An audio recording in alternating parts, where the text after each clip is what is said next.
Hi friends, present Amazon prime వీడియోలో 2 hours 27 minutes run టైమ్తో ఓడిలా 2 movie అయితే streaming అవుతుంది. రివ్యూలోకి వెళ్ళే ముందు మన ఛానల్ని ఎవరైనా ఫస్ట్ టైం చూస్తే సబ్స్క్రైబ్ అవ్వండి, పక్కనే ఉన్న బెల్ ఐకాన్ని ఆన్లో కూడా పెట్టుకోండి.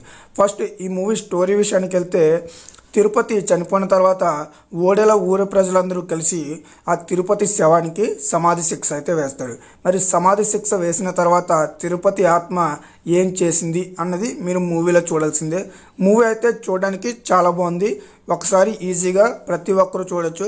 హర్రర్ మిస్టరీ థ్రిల్లర్ మూవీగా ఇది మనకు రావడం జరిగింది. కానీ హర్రర్ సీన్స్ అయితే పెద్దగా మనకి భయం కలిగించే విధంగా అయితే ఉండవు, నార్మల్గా చూసే విధంగా అయితే ఉంటాయి.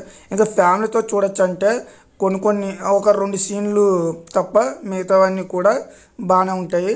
ఇంకా డైరెక్టర్ స్టోరీని కూడా చాలా బాగా రాసుకున్నాడు. సినిమా స్టార్టింగ్లో చాలా ఇంట్రెస్ట్గా నడుస్తూ ఉంటుంది. సినిమా 1 hour కూడా ఫస్ట్ హాఫ్ అంతా చాలా ఇంట్రెస్ట్గా ఉంటుంది. సెకండ్ హాఫ్కి వెళ్ళేసరికి కొంచెం ల్యాగ్ అయినట్టు నాకైతే అనిపించింది. అలాగే సెకండ్ హాఫ్లో చాలా మూవీ రిఫరెన్సెస్ అయితే నాకు కనబడడం అయితే జరిగింది. సో అలాగే తమన్నా వచ్చిన కాడి నుంచి ఈ మూవీలో కొంచెం స్పీడ్ అయితే పెరుగుతుంది.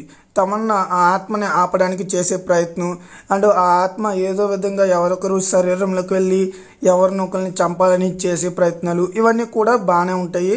ఖచ్చితంగా ఈజీగా 1 time అయితే చూసేయచ్చు. మూవీని ఎవరైనా చూడాలి అనుకుంటే ప్రైమ్ వీడియోలో అవైలబుల్గా ఉంది. ఖచ్చితంగా ఒకసారి చూడండి. మూవీ అయితే చూడడానికి కూడా బాగానే ఉంది. అండ్ గ్రాఫిక్స్ కానివ్వండి, గ్రాఫిక్స్ అయితే పర్లేదు. మ్యూజిక్ విషయానికి వస్తే మ్యూజిక్ అయితే అదిరిపోయింది ఈ మూవీలో. ఖచ్చితంగా ఒకసారి అయితే ట్రై చేయండి. సో నెక్స్ట్ నచ్చితే లైక్ చేయండి, షేర్ చేయండి, సబ్స్క్రైబ్ కూడా చేసుకోండి. Thank you.